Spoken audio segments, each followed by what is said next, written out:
यानी आपको इस पूरे पाठ से पूरी किताब को समझने के लिए या ज्ञान प्राप्त करने के लिए, अच्छी जानकारी के लिए, एक अच्छे विद्यार्थी बनने के लिए या एक अच्छे बालक बनने के लिए, बहुत ऊंचाई तक जाने के लिए, बहुत ज़्यादा ज्ञान रखने के लिए, तो ऊंचाई तक जाने के लिए, बहुत अच्छा व्यक्ति बनने के लिए इस क्वेश्चन आंसर को याद करना जितना ज़्यादा जरूरी नहीं है जितना किताब को पढ़ने से ये सब याद ये आपको पूरा याद रहेगा।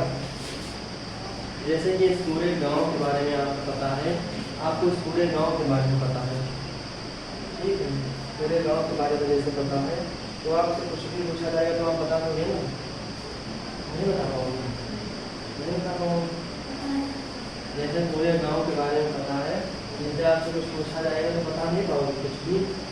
जैसे पूछा जाए तुम्हारा पुराना घर कहाँ है, तुम बता दोगे। वैसे हमारा घर कहाँ है, बता दोगे उस तरफ है, ठीक है ना, बता दोगे ना। मेला कहाँ लगता है, दीपावली मेले बता दोगे, नहीं बता पाओगे। भंडारा कहाँ होता है, ये सब बता दोगे ना, सब बता दोगे।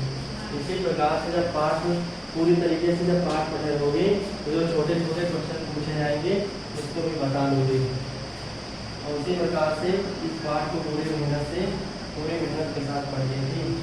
इस बात को सोच के मत चलिए कि केवल क्वेश्चन याद करने से काम हो जाएगा, ठीक है। क्वेश्चन आज याद करोगे 10 दिन बाद भूल जाओगे, लेकिन जो ये वाला याद करके रखोगे तो आपको पता रहेगा, क्या रहेगा, पता है। जैसे कि मेरी कविता थी कि सत्य है विपद जब आती है कायल को नींद रहती है, याद है कविता? नहीं याद है? हमको भी याद है, पता नहीं किस क्लास में थी, 5 में थी कि 7 में?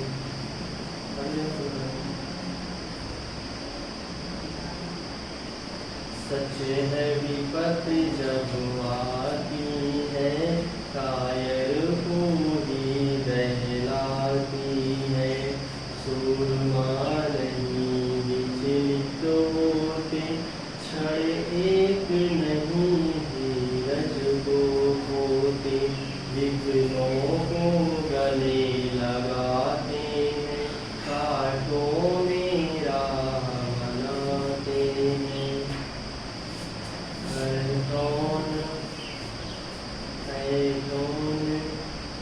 ऐसा जग में मच सके न आदमी के मन में, मानो जब जोर लगाता है पत्थर पानी बन जाता है। ये कविता थी, हमको अभी याद है।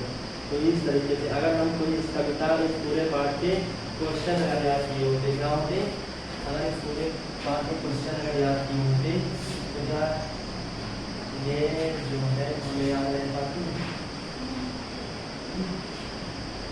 इसलिए कहते हैं कि पाठ पढ़ो, क्या कहो, पाठ पढ़ो। ये सब बात जैसे कि आपको चौधरी कुमार से का पाठ आता है, नहीं उसको पढ़ो, लेकिन पहले पाठ से, जैसे कि ये जो किताब है इस किताब की जो है इस किताब की आपको पहले पाठ तैयार करना है।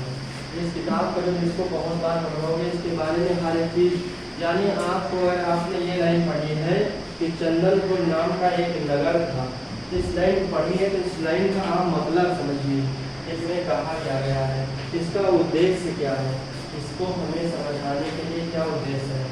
जब आप इसको पढ़े रहेंगे, इसको अपने अच्छी तरीके से पढ़ने, अच्छी तरीके से इसको पढ़ने के बाद में इधर क्वेश्चन आपको याद होने चाहिए। इसका मतलब ये है, इसका मतलब क्या है कि आपको ये पढ़ने के बाद में ये क्वेश्चन स्वतः ही उत्तर पता हो। ये सब रट्टू तोता की तरह कोई याद रखना ना पड़े, रट्टू तोता की तरह रट्टू तोता की तरह रोज याद नहीं करना पड़ेगा। यानी आपको पूरा मेहनत के साथ ये पढ़े हो और इसी में से जैसे आपको ये पढ़ने की आवश्यकता न पड़े, इसको याद करने की आवश्यकता न पड़े, इतना मेहनत लगा के इतनी बार इसको पढ़िए, इतनी बार इसको याद करिए, या इतनी बार इसको समझिए। जैसे कहते हैं बहुत लोग ऐसा कहते हैं कि रामायण सीरियल को रामानंद सागर के बार बार देखने पर, यानी कई बार बार उनको देखने पर क्या होता है, उसमें बार बार ज्ञान मिलता है। जैसे जो रामायण सीरियल है जिसमें भगवान श्री राम बनते हैं और उन्हें दिखाया जाता है पिक्चर के रूप में, तो उसको बार बार देखने से बार बार ज्ञान प्राप्त होती है ना, होता है ना। जैसे कहीं घास उगी हो तो बार बार चलो तो क्या वो घास बचती खत्म हो जाती है ना। उसी प्रकार से किसी चीज़ को बार बार, जैसे आप इसको बार बार समझेंगे तो ये आपको एक दिन पूरा समझ में आ जाएगा। फिर आज नहीं, आज की अगर 5-6 महीने बाद ये क्वेश्चन पूछा जाएगा तो आप बता देगा, लेकिन अगर रस्सू तोते की तरह इसको ये क्वेश्चन खाली याद किए हो तो आज नहीं, ये 10-15 दिन में पूछा जाएगा तो ये क्वेश्चन का आंसर नहीं बता पाओगे। ठीक है, इसलिए मेहनत करके पढ़ो। ठीक है, बिना किसी लापरवाही योग का अभ्यास करो, फोकस करो, मेहनत करो। ठीक,